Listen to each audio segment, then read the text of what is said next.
O Senhor esteja convosco. Proclamação do Evangelho de Jesus Cristo segundo Mateus. Naquele tempo, Jesus deixou as multidões e foi para casa. Seus discípulos aproximaram-se dele e disseram: Explica-nos a parábola do joio. Jesus respondeu: Aquele que semeia a boa semente é o Filho do Homem. O campo é o mundo, a boa semente são os que pertencem a um reino, os joios são os que pertencem ao maligno. O inimigo que semeou o joio é o diabo. A colheita é o fim dos tempos.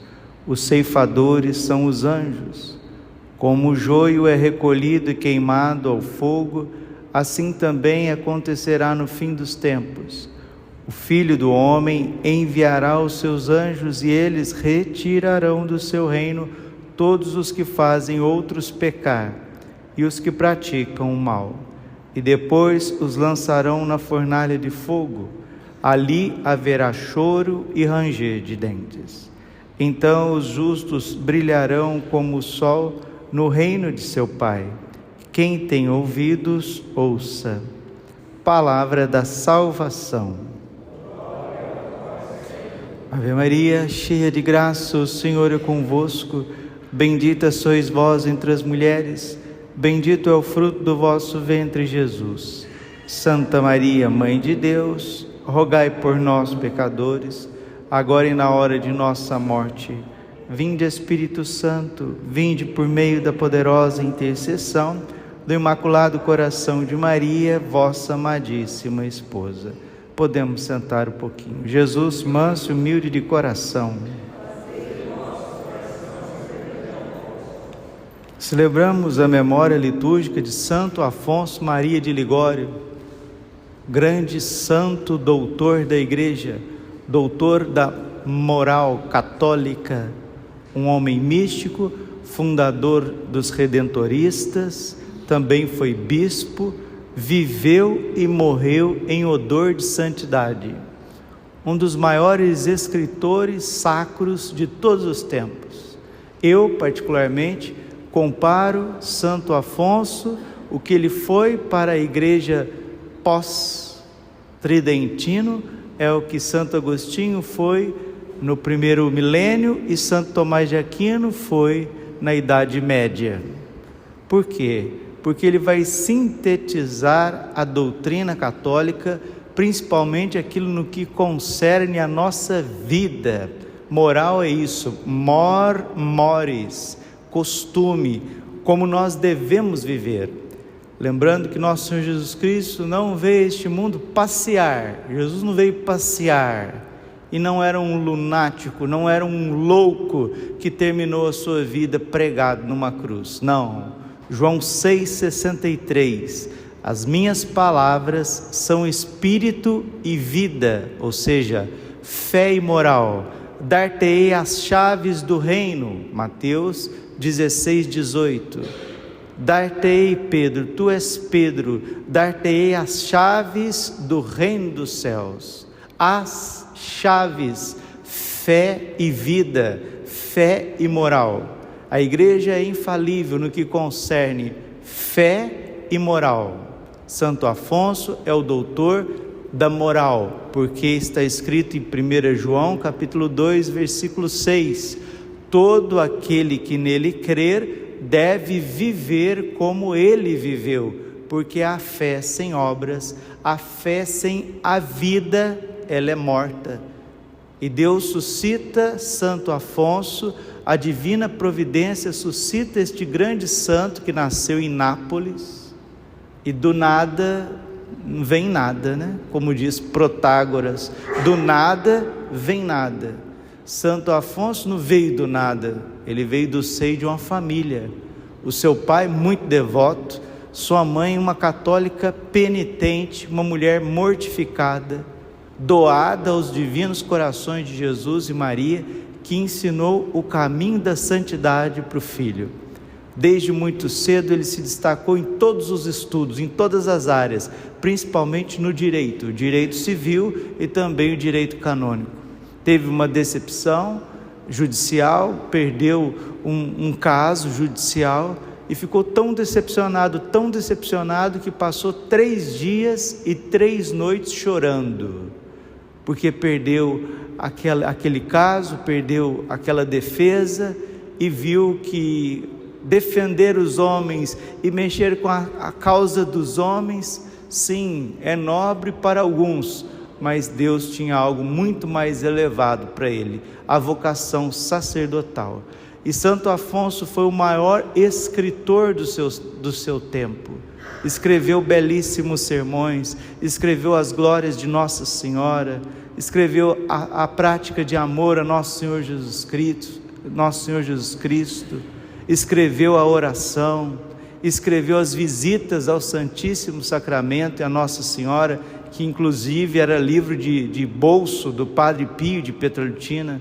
O padre sempre tinha no bolso do seu hábito interno as visitas ao Santíssimo Sacramento de Santo Afonso de Ligório. E Santo Afonso diz: Deus ouve todas as nossas orações, mas a oração que Ele mais ouve é aquela que é feita diante do Santíssimo Sacramento. Porque a oração feita diante do Santíssimo Sacramento, dizia o santo, é como um dardo no coração de Jesus, que Ele não deixa de ouvir, Ele não deixa de atender. E Ele mesmo dizia: fica sabendo, ó católico, ó cristão, o tempo em que passardes diante do Santíssimo Sacramento será de maior proveito para a sua vida, de maior consolação para a sua morte e de maior glória na eternidade. Quanto mais nós viemos à Santa Missa, quanto mais nós adoramos o Santíssimo, quanto mais nós visitamos a capela, mais fortaleza para a nossa vida, mais consolação para a nossa morte e maior glória no céu. É dele também o ensinamento célebre: quem reza se salva, quem não reza se condena, porque Deus colocou toda a capacidade da distribuição da graça na oração, e Ele também vai ser o grande doutor que vai falar dos mandamentos um por um, vai explicar a fé católica, vai desenhar a fé católica. E o que eu gosto muito de Santo Afonso é a sua capacidade de síntese.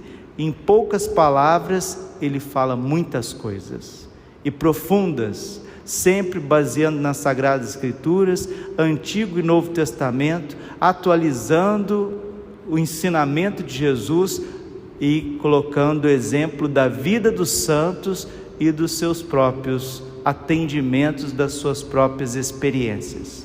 Uma vez Santo Afonso estava exorcizando um possesso e ele indagou ao demônio qual que era o seu nome, né? Porque o exorcismo tem 3 fases. A primeira fase é uma fase de discernimento, a segunda fase é uma fase já de orar e expulsar o demônio. Mas quando a possessão é muito arraigada, começa o diálogo do exorcista com o demônio que está possuindo aquela pessoa. E esse era um caso arraigado, e Santo Afonso começou a dialogar com o demônio. E lá pelas tantas ele disse: em nome de Jesus, pelo poder da Imaculada Conceição de Nossa Senhora, me diga, eu te ordeno em nome de Deus, qual o tipo de pregação que você mais detesta?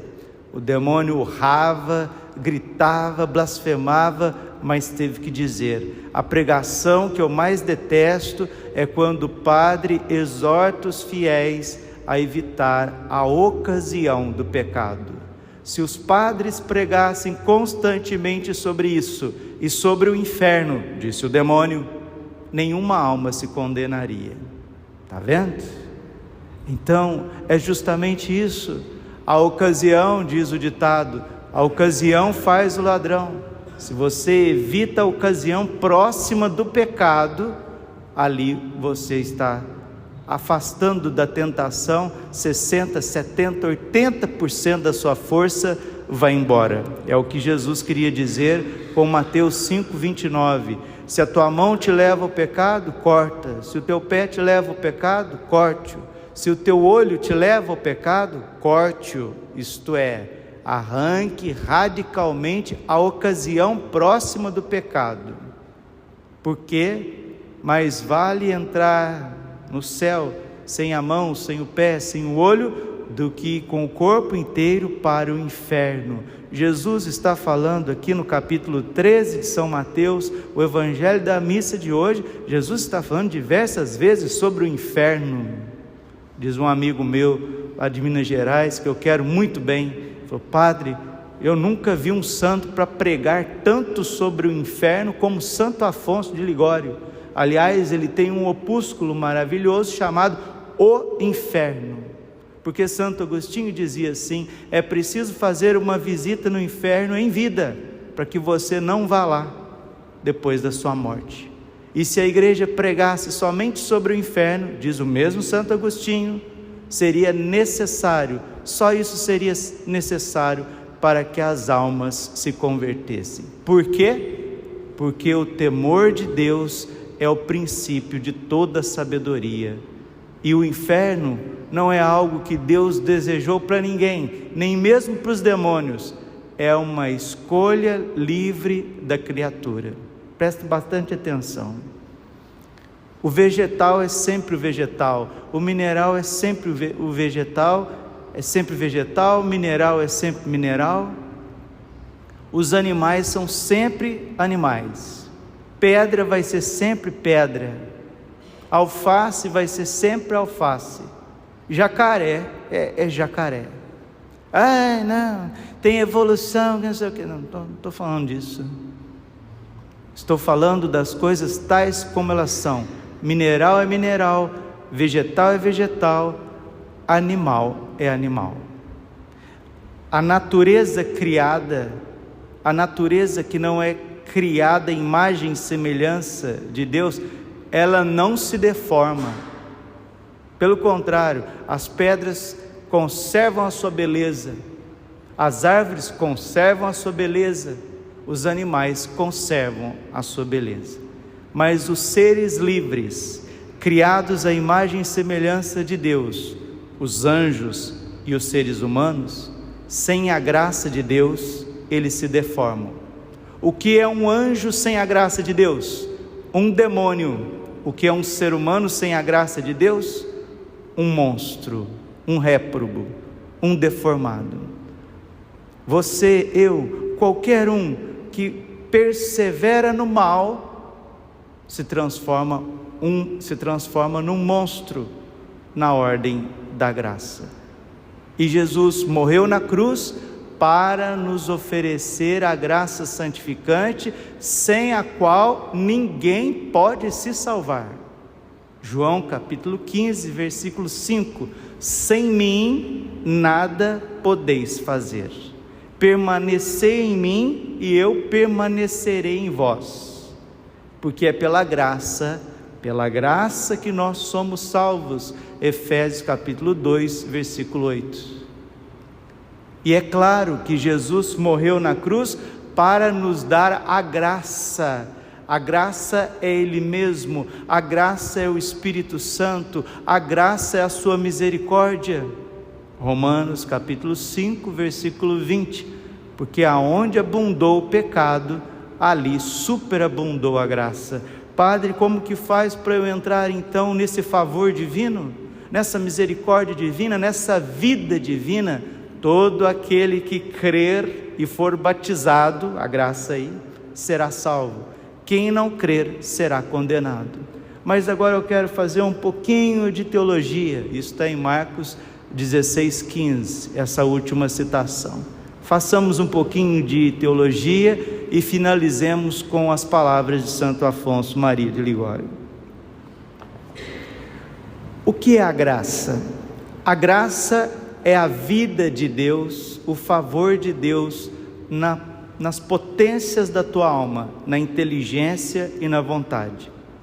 Aquele belíssimo livro do Senhor dos Anéis mostra aquele personagem, o Sméagol, que é um hobbit, que quanto mais ele se apega a um anel, esse anel aqui é o símbolo do poder, é o símbolo do pecado original, quanto mais ele se apega àquele objeto externo, que na verdade é uma projeção da sua inteligência ferida, da sua inteligência e da sua vontade obstinada em si mesmo, nas coisas externas. Quanto mais ele se apega, mais ele se deforma.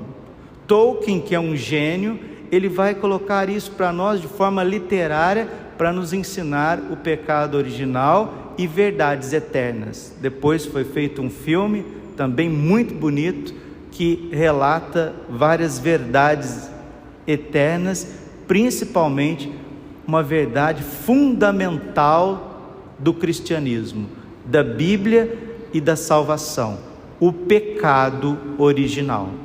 Sem a graça de Deus, o pecado original nos deforma, porque o pecado original é uma doença nas duas potencialidades da nossa alma, a inteligência e a vontade. Nós conseguimos, através da nossa inteligência, obstinar-nos no mal, porque a nossa vontade doente, ela já não sabe escolher mais o que é bom e o que é mal. E para que evitasse esta perdição da sua criatura, Jesus morreu numa cruz. De tal forma Deus amou o mundo, que enviou o seu Filho, para que todo que nele crer não pereça, mas tenha a vida eterna. A cruz assume o pecado do ser humano e Jesus nos devolve a graça santificante. Padre, se eu perder a graça santificante, para onde que eu vou? Corra com confiança a misericórdia de Deus no sacramento da confissão. Precisamos viver na graça e morrer na graça. Por isso que Santo Afonso de Ligório ensinou que o caminho mais seguro para conservar a graça na nossa vida e para que nós possamos morrer na graça de Deus é uma forte devoção a Nossa Senhora. Muitos santos não chegaram a cometer nenhum pecado venial deliberado, que é o caso de Santo Afonso de Ligório. Um dia, um santo chamado São Francisco de Jerônimo, jesuíta da Companhia de Jesus, chegou para a mãe de Santo Afonso, ele era pequenininho, e disse: esse menino será um grande homem, morrerá muito velho, com mais de 90 anos, e será um santo de Deus. Dito e feito, a profecia desse grande santo, São Jerônimo, São Francisco de Jerônimo, se cumpriu na vida de Santo Afonso. Foi um grande homem, um grande santo, morreu com quase 91 anos de idade. Um dos maiores doutores da igreja, um dos meus preferidos, ao lado de Santo Agostinho, Santo Tomás de Aquino. Minha opinião, coloco Santo Afonso de Ligório como um dos 3 maiores doutores da igreja. Depois, em quarto lugar, na minha opinião, vem São João da Cruz, por conta da sua doutrina mística, da inabitação da Santíssima Trindade. Enfim, terminemos com ele. Ele diz assim: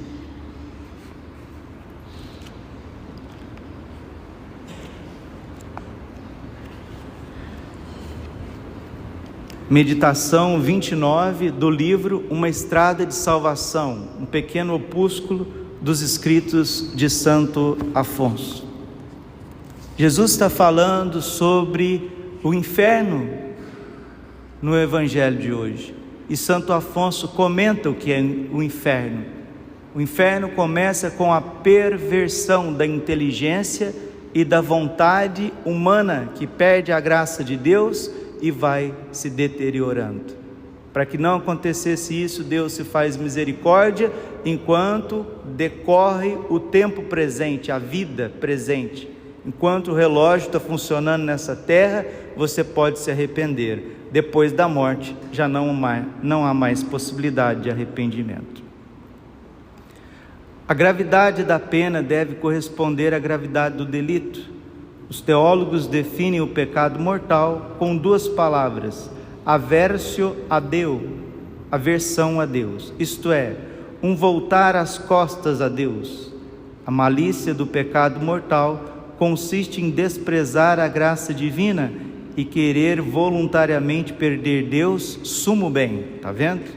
Não é Deus que manda as pessoas para o inferno, são as pessoas que não querem a Deus, não querem mesmo, não querem, porque a sua inteligência e a sua vontade estão doentes, obstinadas no mal. Continua o santo. Daí o maior tormento do pecador no inferno é de ter perdido Deus. No inferno há ainda outros tormentos: o fogo que devora, as trevas que cegam, os gritos dos condenados que ensurdecem, o mau cheiro que bastaria para fazer morrer. Se pudessem aqueles miseráveis, o aperto que sufoca e impede a respiração. Todas essas penas, porém, não são nada em comparação com a perda de Deus. No inferno chora-se eternamente, e o motivo desse choro é o pensamento da perda de Deus pela própria culpa do condenado. Pela própria culpa do condenado. De tal forma Deus amou o mundo, que enviou o seu Filho, para que todo o que nele crer não pereça, mas tenha a vida eterna. E o julgamento é este: a luz veio ao mundo, a graça veio ao mundo, a misericórdia veio ao mundo, mas os homens preferiram as trevas, porque as suas obras eram más. Ó Deus, por que se perdem nesta vida os bens, as paixões, as ocupações temporais, os prazeres sensíveis e as contrariedades? Não nos permitem contemplar a beleza e a bondade infinita de Deus. Saindo a alma do cárcere do corpo, não vê imediatamente a Deus, assim como mulher, porque se o visse seria logo bem-aventurada. Sabe, porém, que Deus é um bem infinito, infinitamente belo e digno de amor infinito. Por isso, sendo criada para ver e amar a Deus eternamente, a alma gostaria de ir logo se unir a Ele depois da morte. Estando, porém, em pecado, ele está falando do pecado mortal, da obstinação final no erro, no pecado, encontra a alma um muro intransponível, o pecado que lhe fecha para sempre o caminho de acesso a Deus. Senhor, eu vos agradeço que este não me está fechado como eu merecia. Ainda posso ir a vós. Não me rejeiteis a vossa presença. Enquanto estamos vivos, podemos nos arrepender e buscar estar na graça de Deus. Depois da morte, não há arrependimento para o homem, como não há arrependimento para os anjos depois da queda. A alma criada para amar o seu Criador sente-se naturalmente movida a amar a Deus, seu fim último. Nesta vida, as trevas do pecado e os afazeres terrenos mantêm adormecida esta inclinação, e por isso não se sente muito ver-se separada dele. Mas quando deixa o corpo e fica livre dos sentidos, compreende então claramente que só Deus pode contentá-la. Quando sai do corpo, a alma logo se lança para unir-se ao seu sumo bem, Deus, mas achando-se em pecado mortal, sente-se como inimiga, sente-se como rejeitada por Deus.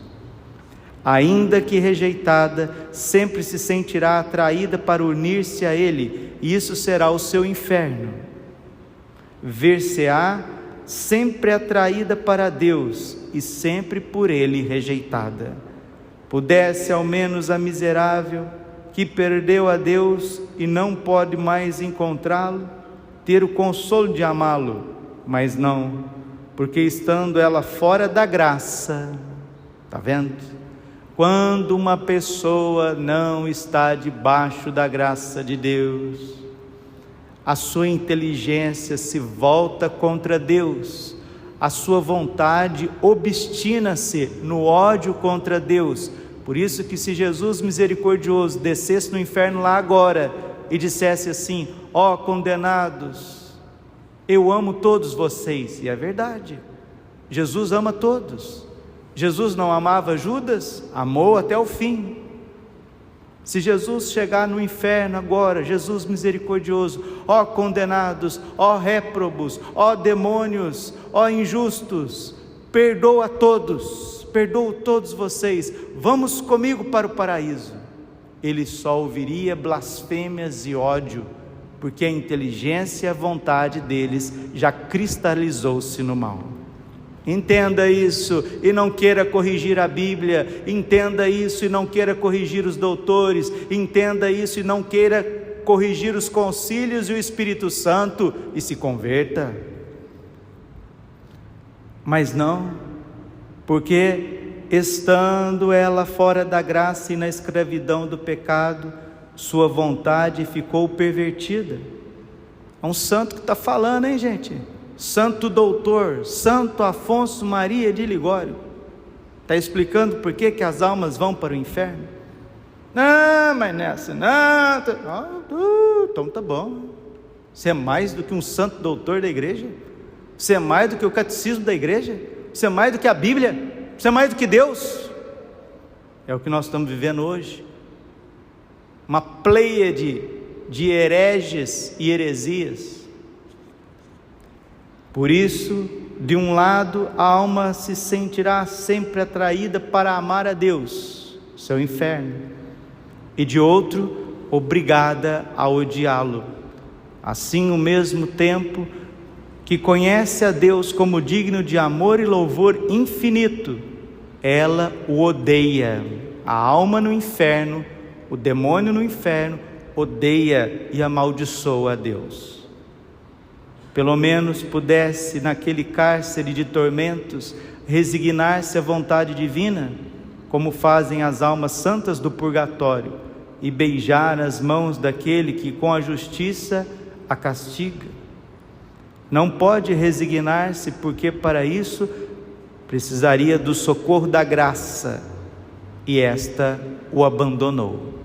As almas do purgatório amam, adoram a Deus e querem beijar as suas santas, benditas e adoráveis mãos, porque a graça de Deus não abandonou a alma no purgatório. Mas no inferno não existe graça, por isso são chamados de desgraçados.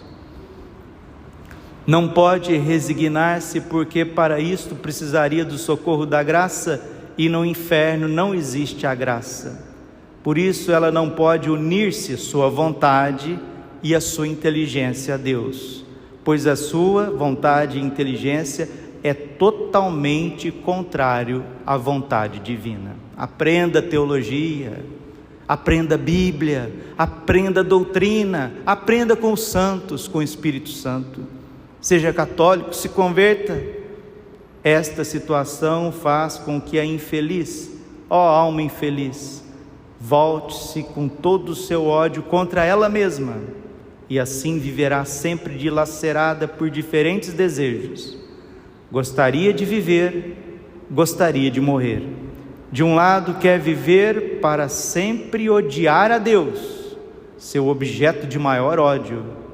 De outro, desejaria morrer para não mais sentir o tormento que experimenta por tê-lo perdido. Mas vê que não pode mais morrer, viverá assim numa contínua agonia por toda a eternidade.